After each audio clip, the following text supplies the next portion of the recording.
Your first name, last name, spell both for me, please, and your position with the Hinesville Fire Department.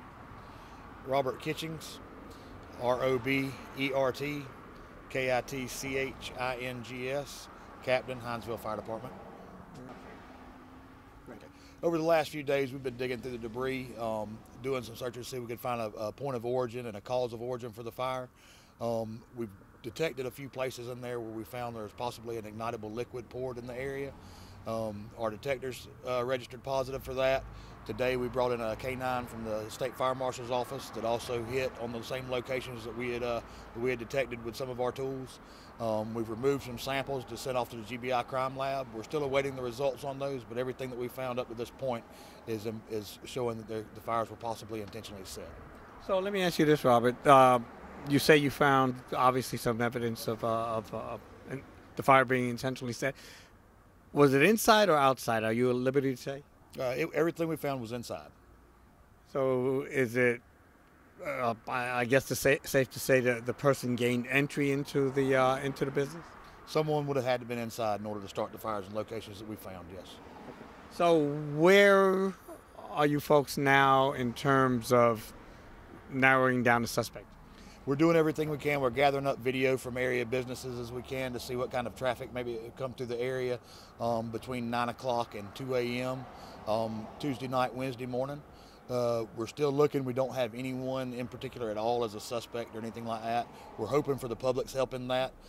Georgia Arson Control is offering up to a $10,000 reward for information leading to an arrest and conviction of someone that could have been involved with this.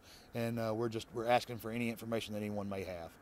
And I obviously may ask you some questions that you may not be able to answer. But the accelerant, was it something that would have been quickly in terms of the fire spreading? Typically, any ignitable liquid is gonna ignite rapidly. It may or may not contribute to a rapid fire spread, depending on the amount of air getting to it or whatever. And that's more fire dynamic stuff. But there was obviously traces of ignitable liquids inside the structure. I guess what I'm asking is basically, if a person intentionally set this fire, they had time to get out, obviously. Oh, absolutely, absolutely, yes. When the police department first got on scene, and they were actually the ones that discovered the fire, the back door was open. Now, there's a sign that's next to you that's offering up to $10,000. Tell me a little bit about that. Georgia Arson Control, it's through grants, through donations and things like that, they're able to raise money to offer rewards for arson fires in the state of Georgia.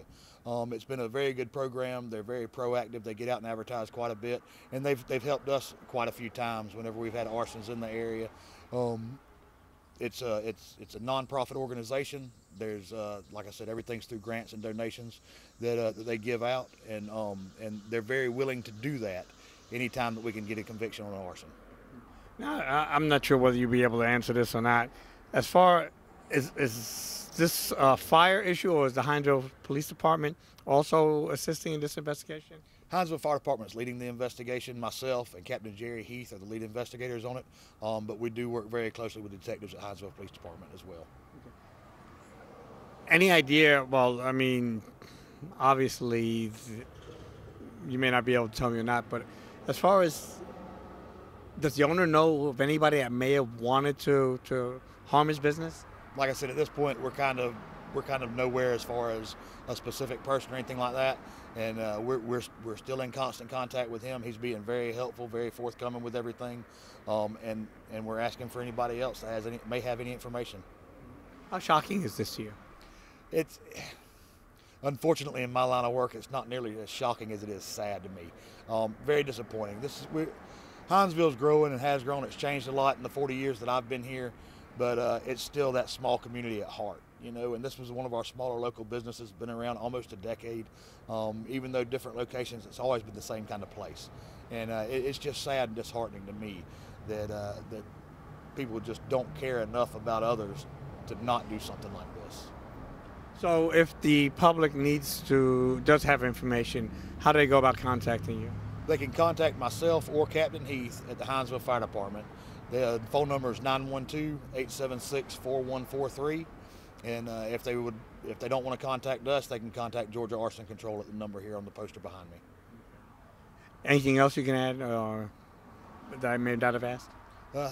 Like I said, we're asking for the public's help on this one. Any information anyone has, there's nothing too big or too small.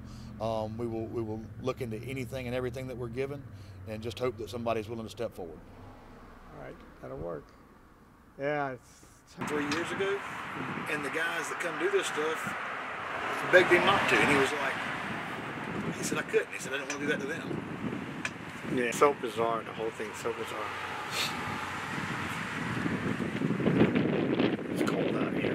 I know, man. It was warm this morning when I left the house.